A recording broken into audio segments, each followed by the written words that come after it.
Thank you, everybody. Thank you, Iowa Farmers Union, for having me. I don't really like to talk in mics, even though I used to be in radio. I can talk normal, but I'll talk like this. I'll talk about who I am, and then I'll talk about what I'm doing and why Joni Ernst needs to go. And I like to start off every speech that I talk about just saying that I want everybody to hear to live a long and prosperous life. I was in that time all in. Still can't believe what she said, but it is what it is. Either way, my name's Nathan Sage. I grew up in Mason City, Iowa, in a trailer park in Mason City. My dad was a factory worker. He worked at a place called Minnesota Rubber. My mom was a daycare teacher, worked at a place called Charlie Brown Daycare. I have 3 other siblings. That's how we survived, was my mom working at daycare, because that's the only way we could afford it. Because we're living in a world that doesn't seem to work for a lot of people. It's what I'm used to. I knew growing up that I didn't have a lot of opportunities. I knew that college was kind of out of the picture. Just like I said, we just didn't have the money to do it. And my dad was an Air Force veteran, and I always kind of gravitated towards serving my country. 9/11 happened my junior year, and I said, yep, that's time to sign up. So I signed up for the Marine Corps September 22nd of 2002, and went to boot camp and joined the Marine Corps in 2003. I got sent to my first time in Iraq in 2004, and then again in 2006. The only cool thing about being in the Marine Corps during that time, I was stationed at Marine Corps Air Station Miramar, and if you know where that is, it's Top Gun, and it was cool as hell. But joined the Marine Corps, like I said, did that. Knew that I never missed a civilian. I was a mechanic while I was in, fixed a lot of trucks in Iraq. In Iraq in 2006, I got an award for fixing 1,200 trucks in 6 months. We worked a lot. How to keep everybody ready to spray a lot of blood off a lot of trucks.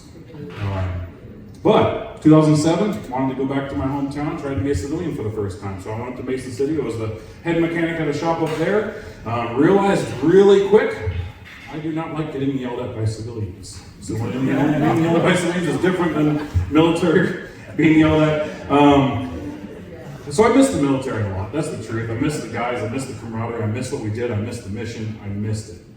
And words can't describe how much you miss it. I still miss it to this day.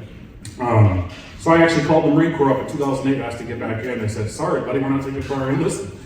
And I just felt very deflated, lost.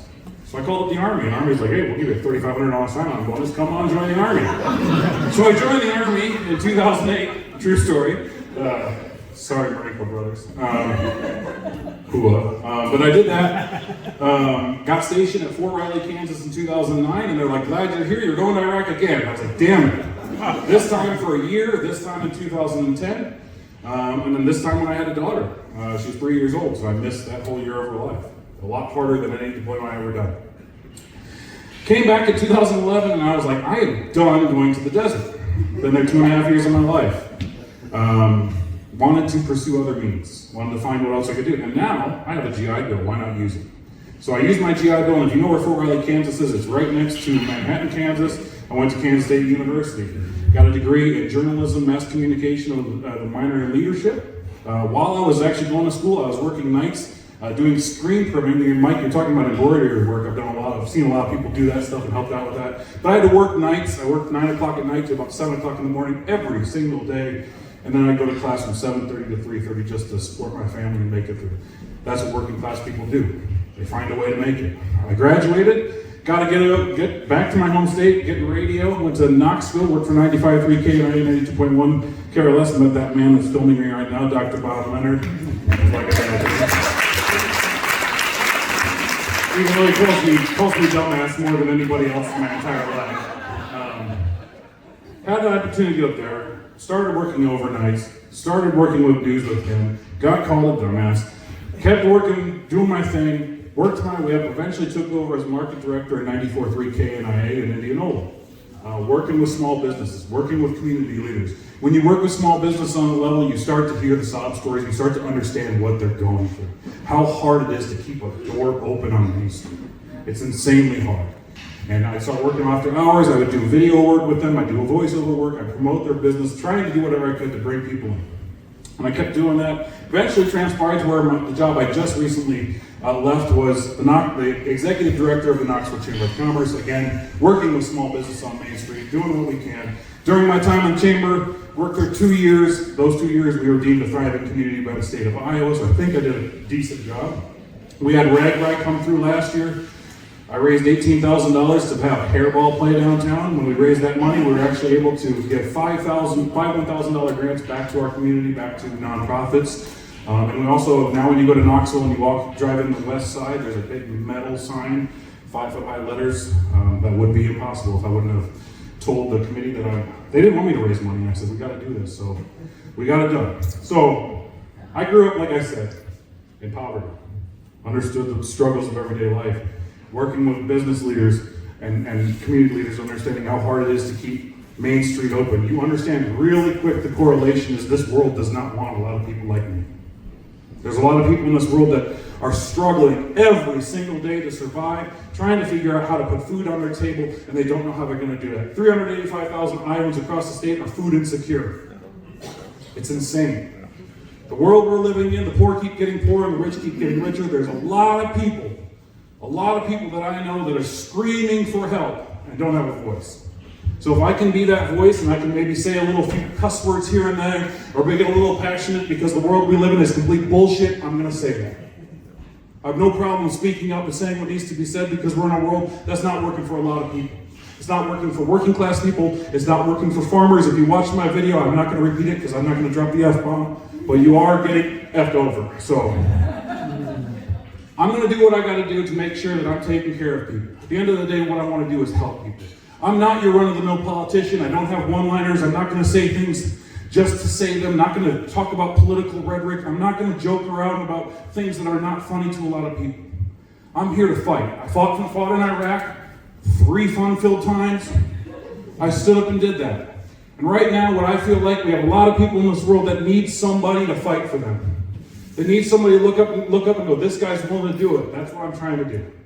I'm trying to fight for so many people that don't know where they're going to get their next meal in our state. And we have farmers right here that can help out with a lot of that, right? We have farm to school we talked about. There's a lot of issues that can be solved. We can actually become the fighters together. The way I look at it, I talked about in my video, we built the damn table, it's time we have a seat at it.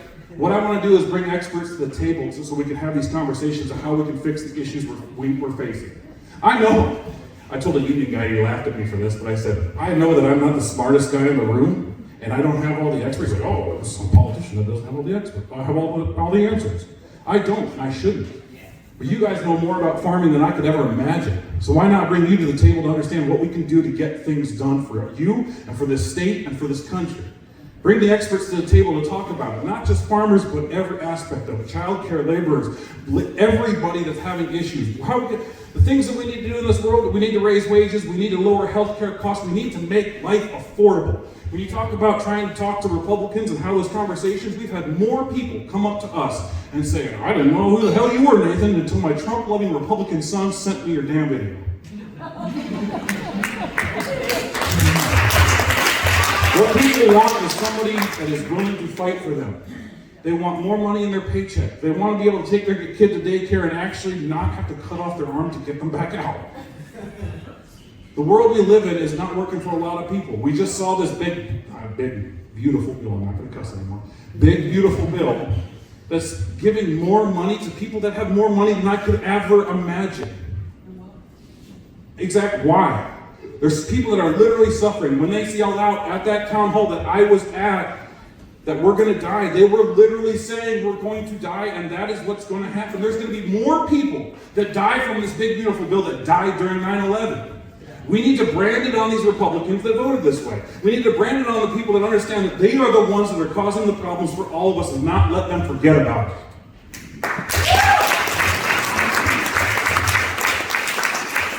Like I said, I'm not your normal run-of-the-mill politician. I don't talk the way a lot of people talk, but at the end of the day, I talk the way I think we need to listen. I think if I wanted a politician that was going to fight for Iowa, this is what I'm trying to do. Yeah, what I'll say, last thing I'll say is, you mentioned water, we mentioned cancer in Iowa. I'm a huge proponent of trying to fix that problem because both my parents died of cancer. My dad at 54, my mom at 67. So it's personal to me. I have a personal stake in this game. I'm here to fight for Iowans. I'm here to fight for workers. I'm here to fight for farmers. I'm here to stand up and be the guy that has a hairy, ugly face, but we'll do whatever it takes to make sure that people know we're done with the world we're living in, and we want a better Iowa, and we want a better country.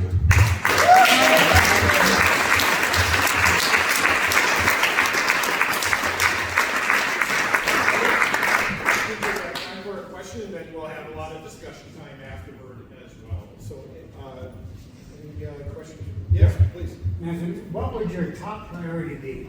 Top priority? You land in Washington. What's priority number one? I think the one thing that we have to do that is insanely stupid that we haven't done for a long time is raise the minimum wage. The minimum wage in Iowa is $7.25, same as the federal minimum wage.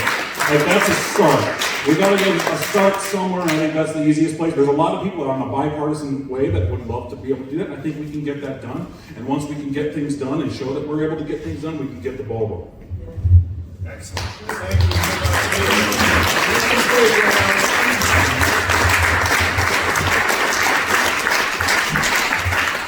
Okay, we're going to take a quick break.